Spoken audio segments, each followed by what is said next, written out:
आज हम आप सभी के लिए कहानी लेकर आए हैं कि बहू ने दिखाया ससुराल वालों को किस प्रकार आईना। ससुर और पति करते थे पैसों से प्यार, इसलिए वो रिश्तों की कदर नहीं करते थे। लेकिन जब बहू ने दिखाया आईना तो उन्हें समझ में आया। पापा जी, कल को अगर आपके साथ ऐसा हुआ तो। प्रिया, मेरी बहन के भाग्य खुल गए। इतना अच्छा परिवार मिला है। तुमने देखा, लड़के और उसके ननिहाल वाले भी खूब पैसे वाले हैं। उसके मामा मामी तो सोने में लदे फंदे आए थे। बस मेरी बहन विनीता उन्हें पसंद आ जाए, अपनी जान लगा दूंगा, शादी में कोई कमी नहीं होने दूंगा। मेरा तो हमेशा से यही ख्वाब था, मेरी बहन राजकुमारियों की तरह राज करे। अगर रिश्ता पक्का हो गया तो मेरा सपना सच हो जाएगा। हुलसते हुए अर्जुन ने अपनी पत्नी प्रिया से कहा तो वो बोली, हाँ पैसे वाला तो है, पर मुझे थोड़ा घमंडी लगे। बात करने का लहजा भी ठीक नहीं था। आपने देखा वो विनीता की कैसे जांच परख कर रहे थे, जैसे कि कोई कपड़ा खरीदने आए हों। बाल खोलकर बताओ, मुंह धोकर आओ, पैर बताना, हाथ दिखाना, ये सब क्या था? मुझे तो कुछ समझ में नहीं आया। अरे लड़के वाले ऐसा करते हैं, कोई नई बात नहीं है। मेरे साथ ये सब नहीं हुआ। अरे तुम्हारी बात और थी। तुम्हारे पापा इतने बड़े अफसर, उसकी बेटी को कोई ऐसे घुमा फिरा कर कैसे देख सकता है? क्या मतलब है? मुझे कुछ समझ में नहीं आया। प्रिया अपना सर खुजाते हुए बोली तो अर्जुन बोला, अरे तुम्हें समझने की जरूरत ही क्या है? जाओ, जाकर एक कप चाय बनाकर लाओ, उसके बाद ऑफिस के बचे काम निपटा लूंगा। अर्जुन और प्रिया अभी कुछ देर पहले उसकी बहन को देखने आए लड़के वालों के बारे में बातें कर रहे थे। प्रिया की शादी अभी 2 महीने पहले ही हुई है। वैसे तो ससुराल में सब ठीक है, मगर कभी कभी उसे अपने सास ससुर और पति की बातें समझ में नहीं आती। आती भी कैसे? जब इंसान दोगली बातें करे तो वो आम इंसान के बस के बाहर हो जाती हैं। बस यही प्रिया के साथ हो रहा था। हर बार वो अपने आप को एडजस्ट करने में लगी थी, ये सोचकर कि शायद ऐसा होता होगा। मगर अर्जुन की बातों से इतना समझ में आता था कि हर बार वो रिश्तों को नफा नुकसान की नज़रों से देखा करता था। जहाँ पैसा और फायदा दिखाई दे वहाँ समर्पण, और जहाँ पैसा कम उसके बारे में सोचना भी नहीं। कुछ देर बाद, अच्छा सुनो प्रिया, बहू 2 दिन बाद मेरे भाई भाभी आ रहे हैं। शादी में किसी कारणवश आ नहीं पाए थे, वो स्पेशली तुमसे मिलने ही आ रहे हैं। एक काम करना, अच्छी सी साड़ी और अपने पसंद के गहने पहन लेना। पहली बार मिलोगी, उन्हें भी अच्छा लगेगा। सरोज जी ने वैसे घर में सूट पहनने की छूट दे रखी थी, फिर भी कोई रिश्तेदार मिलने आए तो साड़ी पहनने पर जोर देते, जिसके लिए प्रिया भी हमेशा तैयार रहती। जी मम्मी जी, आज ही मैं आपको साड़ी दिखाती हूँ, आप ही बताइएगा कौन सी अच्छी रहेगी। और मैं क्या पूछ रही थी, मम्मी जी, मामा मम्मी जी आ रहे हैं तो खाने में क्या क्या पकवान बनाने हैं, थोड़ा बता दीजिए। अगर कुछ सामान बाजार से मंगवाना है तो मैं लिस्ट बना लूंगी।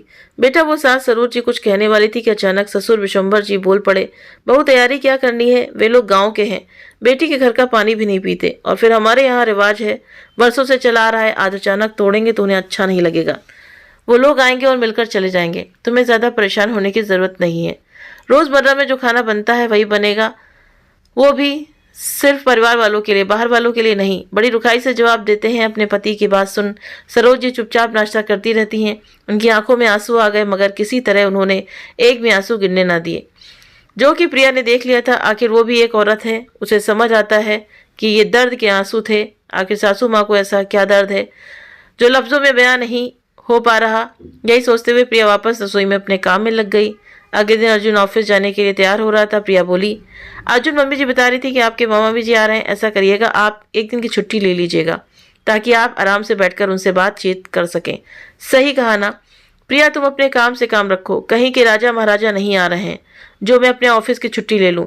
मैं तो कहता हूँ, क्यों आ रहे हैं इस बुढ़ापे में अपनी हड्डियों को तकलीफ देने? अरे वो सिर्फ आपके मामा मामी ही नहीं हैं, मम्मी जी के भाई भाभी भी हैं।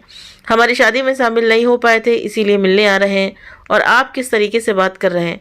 जब भी मेरे मामा मामी आते हैं तो घर में जश्न सा बन जाता है, इतनी रौनक ही लगती है ना कि क्या बताऊं। प्रिया, तुम्हारी बात अलग है। तुम्हारे मामा भी बहुत पैसे वाले हैं। मैंने शादी में देखा उन्होंने किस तरह नेक लुटाए थे। शगुन के लिफाफे भी बहुत भारी थे, और तुम्हारे मामा ने तो तुम्हें सोने का सेट भी दिया और मुझे सोने का सिक्का। अब इतने पैसे वालों का सम्मान करना ही पड़ता है, तभी जीवन भर नफा होता है। अगर पैसे वाले लोगों का सम्मान न किया जाए तो उनसे हमारा ही नुकसान है, इसलिए अवभगत तो करनी पड़ती है। मगर मेरे मामा मामी इस लायक नहीं कि उनके लिए चाय भी बनाई जाए। बोल वो ऑफिस निकल गया। प्रिया चुपचाप खड़ी अपने पति की शक्ल ही देखती रह गई।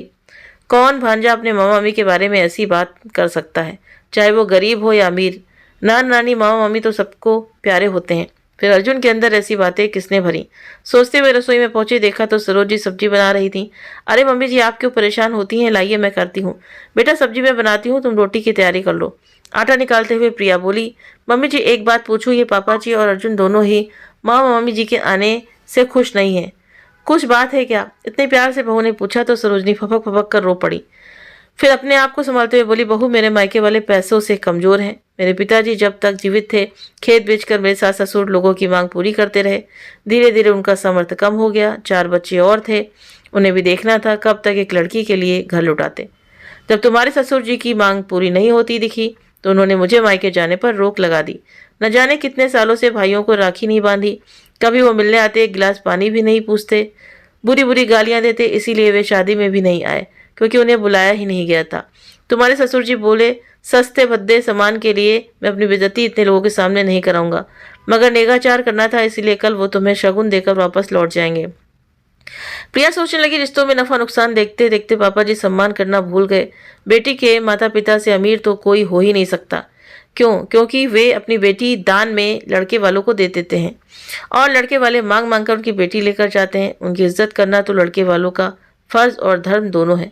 अगर इतने साल से गलत होता आया है तो मैं अब आगे नहीं होने दूंगी। अगले दिन प्रिया सुबह से ही रसोई में खाना बना रही थी। चाय बनाने के लिए सरोज जी उठे तो देखा बहू सुबह से रसोई में क्या कर रही है। प्रिया, चारों गैस पर कढ़ाई कुकर क्यों रखे हैं और तुम सुबह 6 बजे से क्यों बनाने में लगी हो? बेटा हम तो आराम से 10 बजे बनाना शुरू करेंगे, 1 बजे तक खाना टेबल पर लग जाएगा। आज तुम कुछ अर्जुन की पसंद का बना रही हो क्या? हैरानी से पूछती हुई। मम्मी जी पसंद का तो बना रही हूँ, मगर माँ मम्मी जी ये देखिए, दाल बाटी, कढ़ी, कट्टे की सब्जी, पुदीना चटनी, टमाटर की चटनी, लहसुन का ठेसा और मीठे में चूरमा लड्डू। अरे बेटा, कल पापा जी ने कहा तो था वो लोग कुछ खाते नहीं है, तुम समझती क्यों नहीं? अगर उन्हें पता लगा तो तुम्हारे ससुर जी का गुस्सा 7वें आसमान पर चढ़ जाएगा। इस गुस्से में कहीं कोई अनर्थ ना हो जाए। बेटा मैं बहुत डरती हूँ। मम्मी जी आप इतनी फिक्र क्यों करती हैं? कुछ भी नहीं होगा, मैं हूं ना। आप मुझ पर विश्वास रखिए और चमत्कार देखिए। बहू की बातें सुन सरोज जी ने अपना माथा फोड़ लिया, क्योंकि ये आने वाले किसी तूफान का आगाज जो था। तय समय पर मामा जी आए। सरोज जी ने उन्हें आराम से बैठाया। प्रिया ने उनके स्वागत में शरबत, नमकीन, फल, मोहन ये सब देखकर बोले, अरे दीदी इतना परेशान होने की क्या जरूरत थी? हम तो बस नई बहू को शगुन देकर 10 मिनट में लौटने वाले हैं।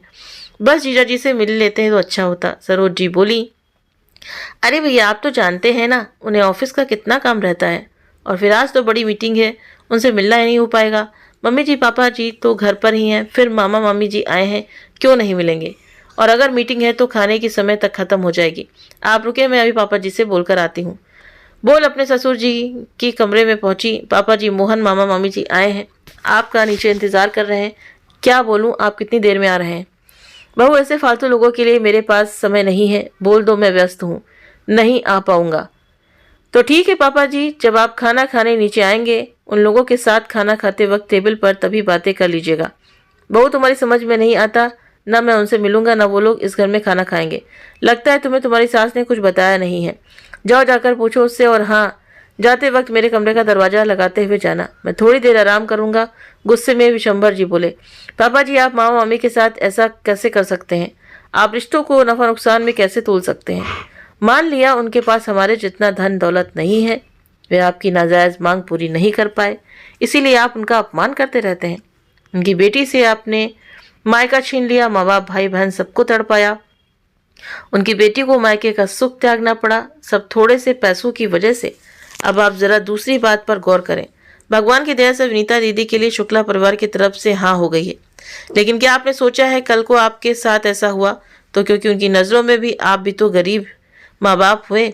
शादी में तो आप किसी तरह जोड़ दान दहेज कर दे देंगे, मगर जब उनका मन चाहेगा और आप उनकी मांग पूरी नहीं कर पाएंगे तब वे लोग भी आपको नंगा भूखा कहेंगे, अपमान करेंगे। अर्जुन अपनी बहन से मिलने नहीं देंगे, आप अपनी बेटी को कभी देख नहीं पाएंगे। अर्जुन को वे लोग बिल्कुल ऐसे ही अपमानित करें जैसे अभी आप मोहन मामा जी को कर रहे हैं, तब आपको कैसा लगेगा? क्या आप ये सब बर्दाश्त कर पाएंगे? अपनी लाडली राजकुमारी बेटी से दूर रह पाएंगे? उसे ना देखना पाने का गम आपको सताएगा, या फिर आप कन्यादान करके उसे भूल जाएंगे? और तो फिर ऐसी बातें छुपती नहीं। आज मुझे पता चल गई कि विनीता दीदी के ससुराल वालों को पता चल जाएगी, फिर ऐसा व्यवहार वो भी आपसे करने में कर सकते हैं, क्योंकि आपने तो एक उदाहरण पेश किया है। तब आप कुछ बोल भी नहीं पाएंगे।